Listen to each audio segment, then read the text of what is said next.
신약 성경 첫 페이지를 보면 아브라함과 다윗의 자손 예수 그리스도의 계보라, 그렇게 족보로 시작을 합니다. 유대인들에게 보낸 마태복음이기 때문에 그런 족보로 시작하는데, 그 족보는 아브라함이 이삭을 낳고 이삭이 야곱을 낳고 야곱이 유다와 그 형제를 낳고 그렇게 이어집니다. 아브라함이 이삭을 낳았고 이삭은 하나밖에 없기 때문에 그 다음에 이삭이 쌍둥이 형제를 낳지만 쌍둥이 형제 중에서 동생인 야곱에게로 그 흐름이 이어집니다. 그리고 야곱이 낳은 12명의 아들들이 있지만 12명의 아들들이 하나도 다른 사람들은 거론되지 않은 채 넷째 아들 유다와 형제들을 낳았다, 그렇게 되어 있어요. 장남, 차남이 아니라 넷째 아들. 참고적으로 저도 넷째 아들입니다. 넷째에게로 그 복의 흐름이 이어집니다. 그리고 유다가 넷째 아들로서 이제 이 흐름이 쭉 이어지다가 유다의 후손 속에서 다윗 왕이 나오고 다윗 왕을 이어서 계속해서 유다 지파만이 왕이 되다가 만왕의 왕이신 예수 그리스도가 그 족보 속에 태어나는 것입니다. 이게 마태복음 1장 1절부터 나오는 족보의 흐름입니다. 자, 오늘 네 번째 아들 유다가 복을 받다니, 이 부분을 우리가 살펴보도록 하겠습니다. 도무지 복 받을 만한 사람처럼 보이지 않습니다. 창세기를 읽다 보면은 이런저런 처음으로 접하는 것들이 많이 있어요. 첫 책이다 보니까. 그런데 그 중에 가장 많이 강조된 부분은 창세기에서 은혜입니다. 노아가 구원받은 것은 하나님의 은혜를 입었기 때문입니다. 그리고 아브라함이 부름받은 것 역시 은혜였습니다. 그리고 야곱과 에서 중에 야곱이 하나님의 은혜로 인하여 중요한 흐름의 주인공이 됩니다. 그리고 여러분, 야곱의 12아들 중에 유다가 복을 받습니다. 그래서 어떻게 유다가 복을 받을까? 이것도 역시 하나님의 은혜인가? 물론 하나님의 은혜입니다만은 유다가 복을 받게 된, 복을 받기에 적절하지 않은 사람이 복을 받게 되는 이유를 오늘 우리가 한번 살펴보려고 합니다. 여러분, 이미 잘 알고 있는 말씀들을 들을 때마다 이거 내가 잘 알아, 그렇게 생각하고 말씀을 접하지 마시고 마치 처음 접하듯 말씀을 들으시면서 내가 이 말씀을 통해서 어떻게 살아야 될지에 대해서 도전받는 시간이 됐으면 좋겠습니다. 자, 유다가 복을 받다니, 이렇게 제목을 잡은 이유는 유다가 어떻게 최고의 복을 받을 수 있을까? 이건 말도 안 돼 라는 생각이 깔려 있는 거예요. 창세기를 읽다 보면 유다가 복 받는 이유를 도무지 모르겠네, 이런 사람이 복을 받다니, 이런 생각을 할 수가 있어요. 왜냐하면 창세기 38장에 나오는 유다의 행위 때문에 그렇습니다. 여러분, 창세기 38장에 보면 유다와 관련된 이야기가 나옵니다. 유다가 누구를 낳는가? 베레스와 세라를 낳았다, 그렇게 마태복음 1장에도 기록되어 있는데, 마태복음 1장 3절에 보면 유다가 베레스와 세라 두 자녀를 낳는데 누구에게서 낳았는가? 마태복음은 다말에게서라고 밝혀주고 있습니다. 신약 성경을 열면서 우리에게 보여주는 것은 유대인들에게 자기들의 조상 유다가 어떤 사람인가를 밝혀주는 거예요. 유대인들이 굉장히 영웅처럼 떠받드는 다윗 왕은 또 어떤 사람인가? 마태복음 1장에 나오는 족보에 보면 다윗은 솔로몬을 낳고, 그렇게 기록하면 얼마나 좋겠어요. 그런데 마태는 그렇게 기록하지 않습니다. 다윗은 우리아의 아내에게서 솔로몬을 낳았다라고 쓰고 있어요. 남의 아내에게서. 이게 무슨 뜻일까요? 너희들이 다윗을 그렇게 영웅시하느냐? 다윗도 남의 아내를 통해서 자식을 낳은 죄인에 불과하다, 이걸 밝혀주는 거예요. 그리고 올라가서 유다는 다말에게서, 이때 다말은 누구냐? 창세기 38장에 가면 며느리입니다. 다윗은 남의 아내에게서 자식을 낳고, 유다는, 그 조상인 유다는 며느리를 통해서 자식을 낳았다. 여러분, 우리가 상상하기도 힘든 정말 부끄러운 이야기가 성경에 기록되어져 있는 거예요. 유다가 며느리를 통해서 자식을 낳게 되는 것은 이런 흐름을 갖고 있습니다. 창세기 38장에 유다가 세 아들이 있었어요. 엘과 오난, 셀라였습니다. 엘이라는 장남을 다말이라는 여자와 결혼을 시켰습니다. 그런데 하나님이 보시기에 악한 엘을 하나님이 죽이셨어요. 그래서 엘은 자식도 낳지 못한 채 죽었습니다. 다말이라는 과부가 남았어요. 당시에 그 지역에 있었던 계대 결혼법에 의해서 형이 자식을 낳지 못하고 죽었기 때문에 형의 대를 이어주기 위해서 동생인 오난이 결혼을 합니다. 그런데 오난도 하나님이 보시기에 악해서 죽였어요. 그래서 유다의 장남과 차남은 악해서 죽습니다. 그리고 자식도 낳지 못한 과부 며느리 다말만 남았습니다. 유다가 이제 누구하고 결혼을 시켜야 되는가 하면 셀라라는 세 번째 아들과 결혼을 시켜야 되는데 고민이 생겼어요. 아니, 아들들이 그 여자와 결혼만 하면 죽어버리니까 아들들이 악해서 죽은 거예요. 창세기 38장엔 아주 명백하게 아들들이 악해서 죽였다고 되어 있지만 아버지가 아들이 악한 것을 모릅니다. 그래서 무슨 생각해요? 아들이 악한 것은 생각하지 못하고 며느리가 잘못돼서 아들들이 죽는다는 생각을 한 것으로 보입니다. 그래서 셀라를 결혼시켜야 되는데 고민에 빠졌어요. 셀라도 또 죽으면 어떡해? 그래서 며느리를 불렀습니다. 얘야, 셋째 아들이 조금 더 있어야 결혼할 수 있을 것 같으니까 너 친정에 가 있어라. 그렇게 말을 합니다. 그런데 며느리가 알아들었어요. 무슨 뜻인지. 셋째 아들은 나와 결혼시키려고 하고 있지 않구나. 시아버지의 마음을 눈치챈 다말이 어떻게 하든 자식을 낳아서 후손을 잇게 하겠다는 생각 때문에 창녀로 변장을 합니다. 그리고 시아버지가 자주 다니는 길목에 있다가 시아버지를 유혹합니다. 자, 여러분, 이것은 며느리 다말이 볼 때 자기 시아버지는 창녀에게 충분히 유혹을 당할 만큼 도덕적으로 건강하지 않다는 걸 알고 있었다는 뜻이에요. 그래서 창녀로 변장하고 시아버지를 끌어들여서 시아버지를 통해서 자식을 낳은 것이 바로 이 성경에 기록되어 있는 것입니다. 그러니까 창세기 38장에 보면 가장 부끄러운 이야기가 기록되어 있어요. 이거 나오지 않아도 괜찮을 이야기가 왜 기록되어 있을까요?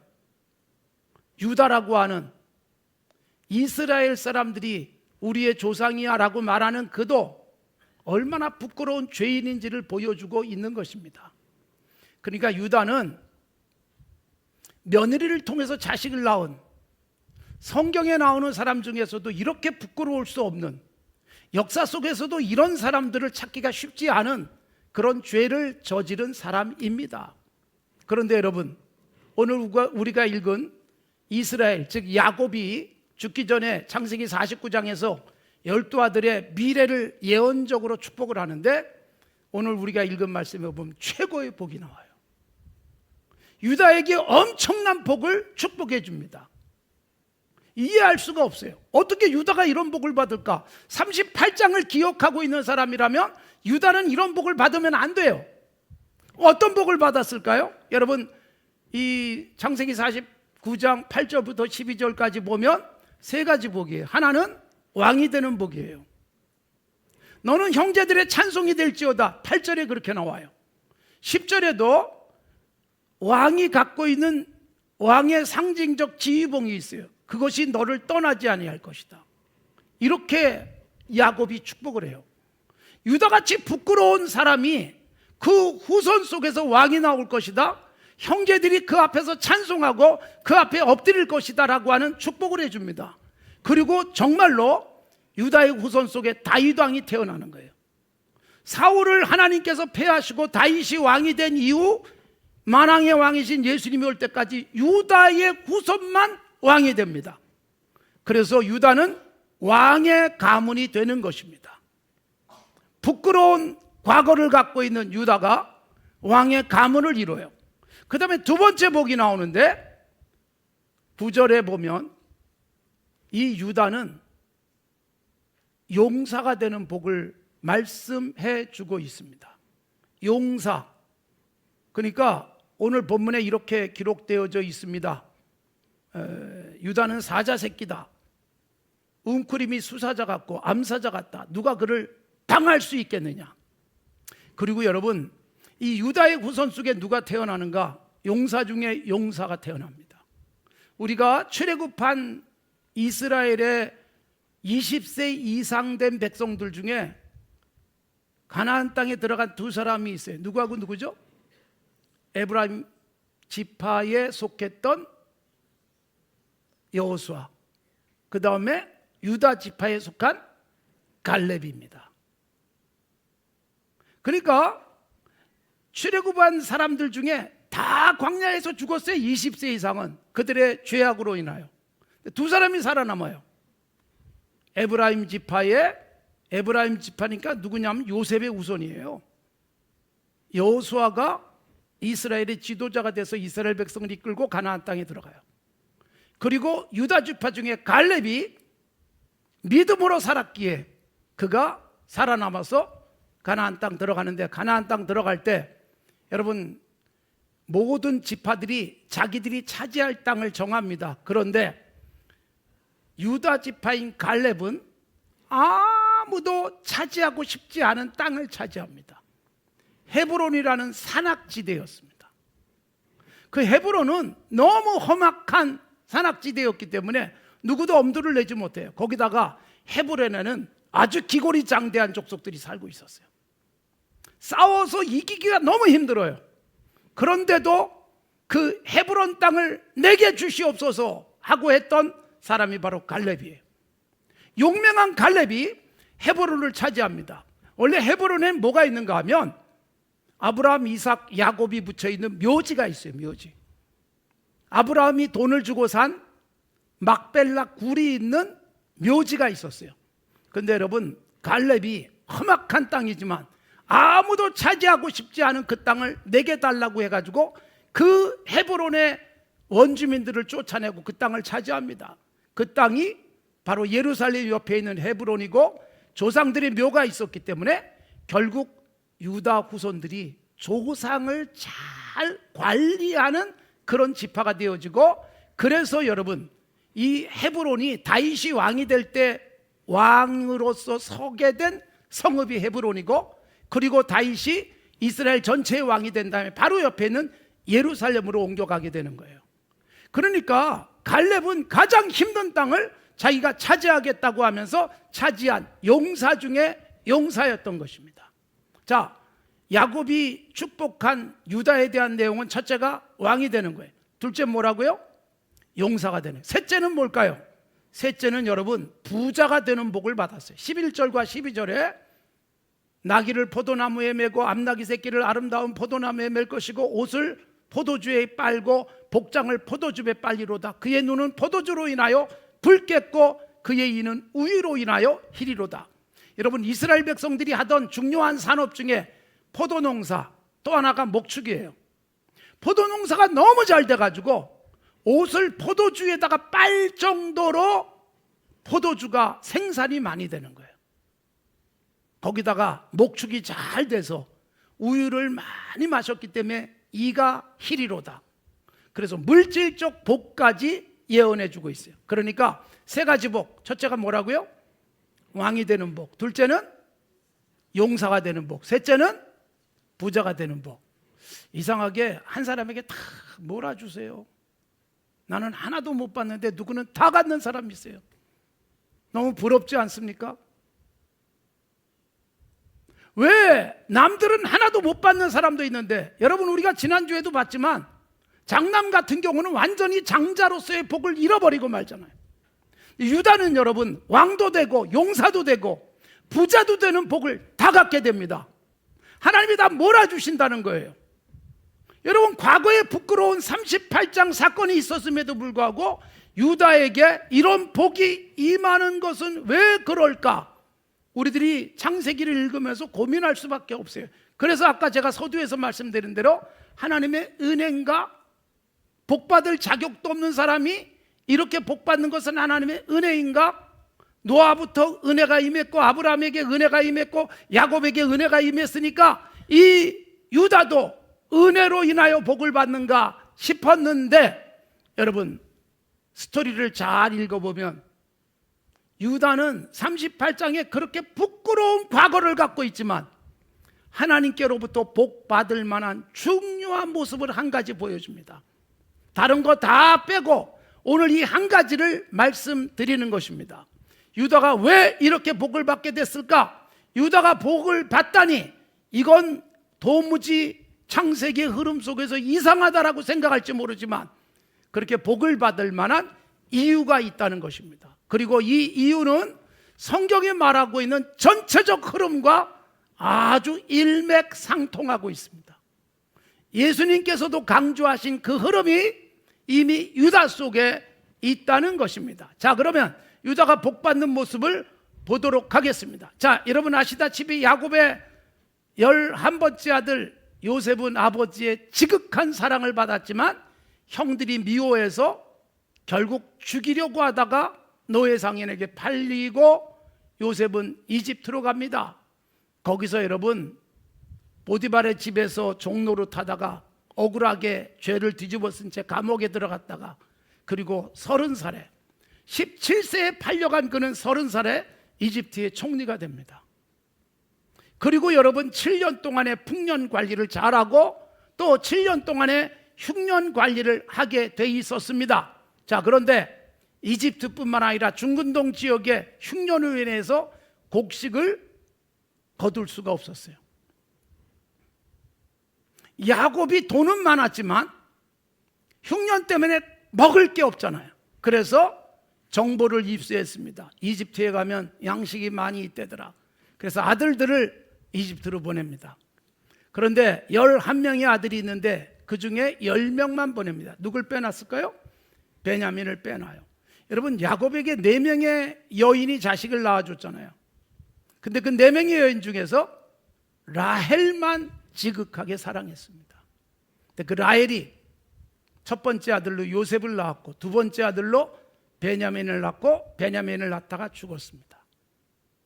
라헬이 죽은 다음에 여러분 야곱은 그냥 요셉만 사랑했어요.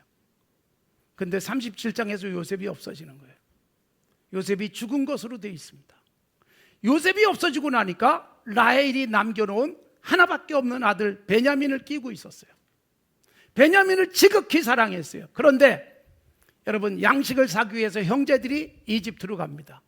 이집트로 갈 때 야곱은 베냐민은 보내지 않았다. 그렇게 성경이 기록하고 있어요. 베냐민을 보내지 않은 이유가 뭐예요?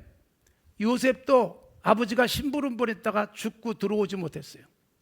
베냐민도 보냈다가 베냐민마저 화를 당하면 안 된다. 그래서 아버지가 꼭 끼고 있었습니다. 제가 이 부분은 43장 14절에서 말씀드렸어요. 내가 자식을 잃게 되면 이리로다. 그때 그 말씀을 드렸어요.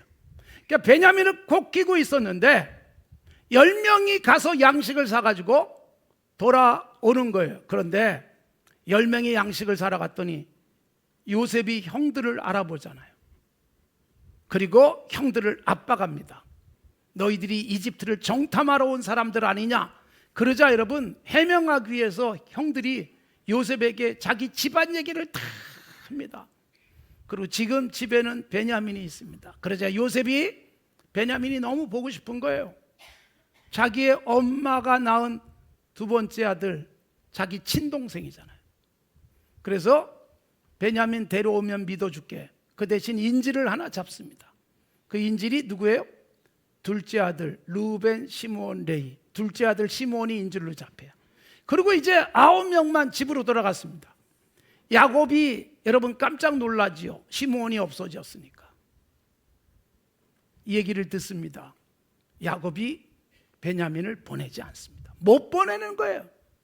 요셉을 잃어버렸는데 베냐민까지 잃어버리면 나는 살 수 없다. 그리고 안 보내고 버티고 있어요. 근데 버틸 수가 없잖아요. 양식은 점점 떨어지고 먹을 식구들은 많고 야곱에게 70명이 있었어요. 거기다가 가축도 있잖아요. 종들도 있잖아요. 얼마나 많은 양식이 필요하겠어요. 양식이 떨어져 가니 양식 좀 사와라 라고 말을 해야 되는데 베냐민을 데리고 가야만 사올 수 있잖아요. 어쩔 수 없이 손을 드는 거예요. 그게 43장 14절이에요. 내가 자식을 잃게 되면 이르리로다. 그리고 베냐민을 보내요. 드디어 베냐민이 요셉 앞에 섰습니다. 요셉이 얼마나 반가워하는지. 그래가지고 모처럼 12아들이 다 한 자리에 모인 거예요. 파티를 하면서 잘 먹여주고 그리고 보냅니다. 11명의 형제들이 돌아갑니다. 그런데 요셉이 한 가지 계획을 세워요. 그게 뭐예요? 베냐민의 곡식자루 안에 요셉이 아끼는 은잔을 집어넣어요. 그리고 돌아가는 길에 조금 있다 군사들이 쫓아가서 잡아옵니다. 너희들이 어찌하여 내 은잔을 훔쳐갔느냐? 아니 우리가 그럴 리가 있습니까? 누구도 그런 짓을 안 했습니다. 그러면서 은잔이 발견되는 사람의 곡식자루에서 은잔이 발견되면 그 사람이 종이 되겠습니다. 약속을 하고 자루를 뒤지는데 누구에게서 은잔이 발견되어져요? 베냐민의 곡식자루에서 은잔이 발견됩니다. 모두가 기겁을 합니다. 그리고 다 끌려옵니다. 요셉이 큰 소리 치면서 베냐민만 남고 다 가라. 그러자 유다가 나서는 거예요. 우리가 다 남아서 종이 될 테니까 우리 차라리 집에 보내주지 마세요. 아니야, 베냐민만 남어. 그때 여러분 유다가 나서서 요셉에게 하는 말이 뭐예요? 이 베냐민과 우리 아버지의 생명이 하나로 연결되어져 있습니다. 아버지를 걱정하는 거예요. 베냐민이 가지 않으면 우리 아버지는 죽습니다. 그러니까 여러분 어느새 이 야곱의 아들들 중에 이렇게 지극히 아버지를 생각도 하고 또 하나는 뭐예요? 베냐민. 여러분 형들이 요셉 미워해가지고 죽이려고 했고 결국 노예 상인에게 팔아버리잖아요. 그랬던 형들이 달라지는 거예요. 유다가 나서서 그렇다면 베냐민은 보내주시고 제가 대신 남겠습니다. 제가 대신 죽겠습니다. 제가 대신 희생하겠습니다 라는 고백을 하는 거예요. 여러분 여기서 요셉은 굉장히 큰 감동을 받아요.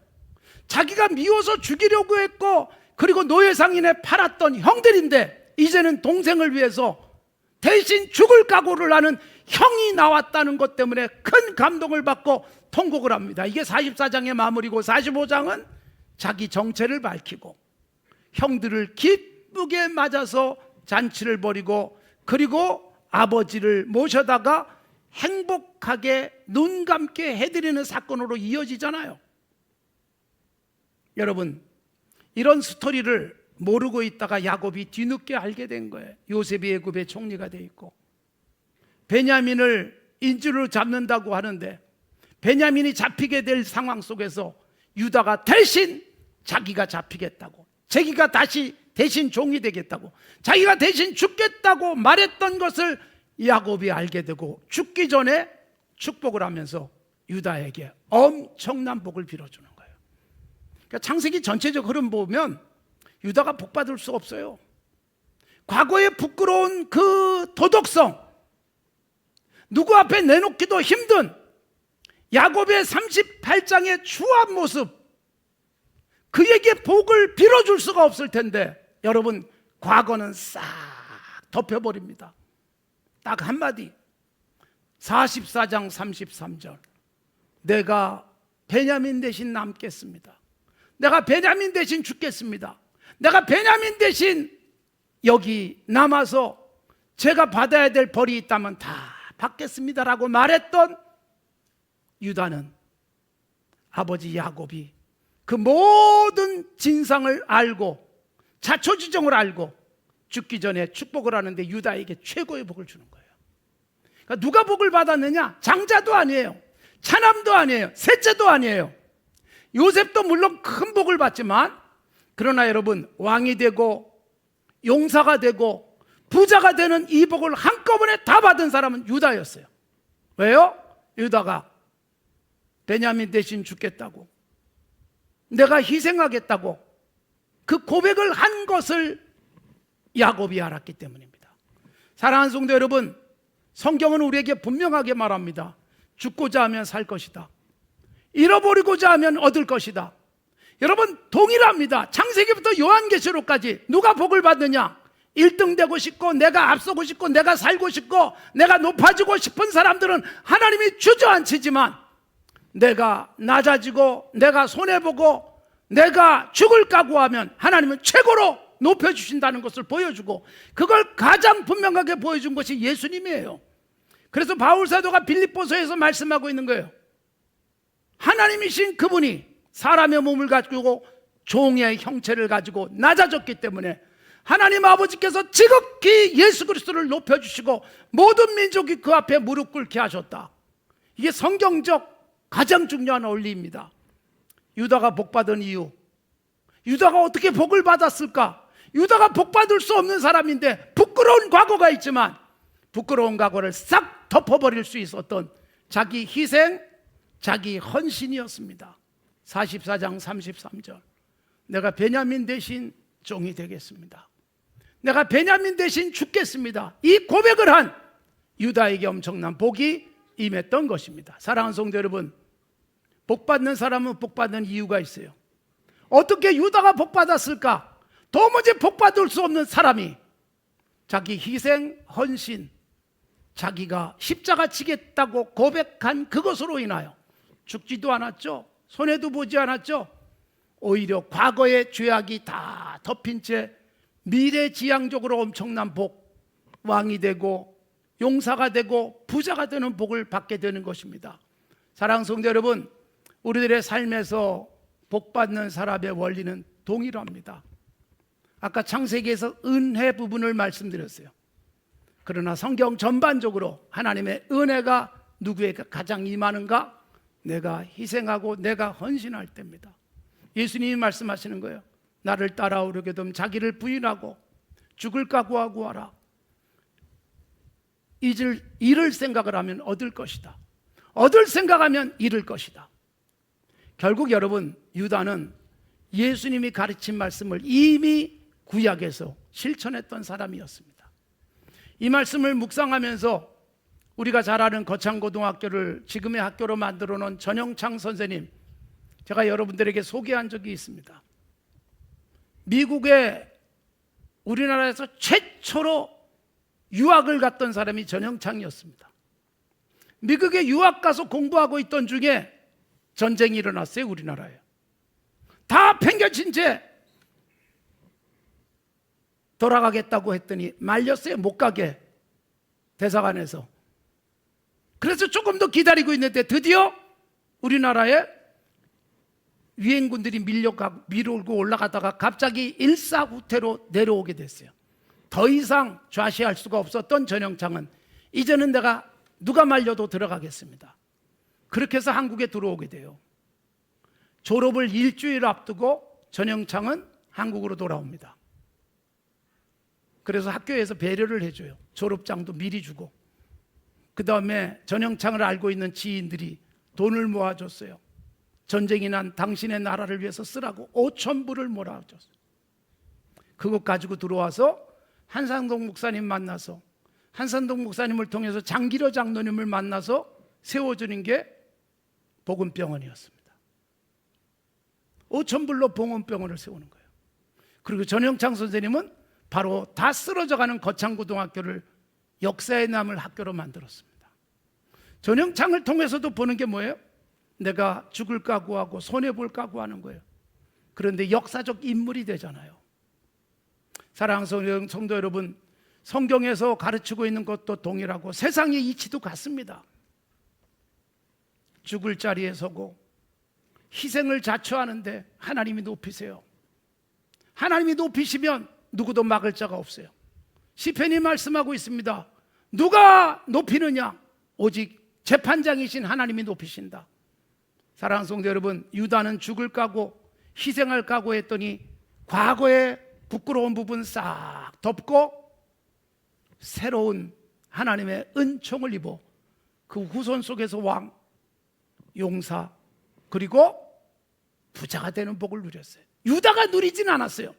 후손이 잘 됐습니다. 사랑하는 성도 여러분, 우리의 후손에게 최고의 복을 물려주는 방법, 내가 하나님 나라를 위해서 희생하고 헌신하고 내 것을 손해보는 자리에 들어가면 나뿐만 아니라 오고 오는 후손들이 놀라운 복을 받게 될 줄로 믿습니다.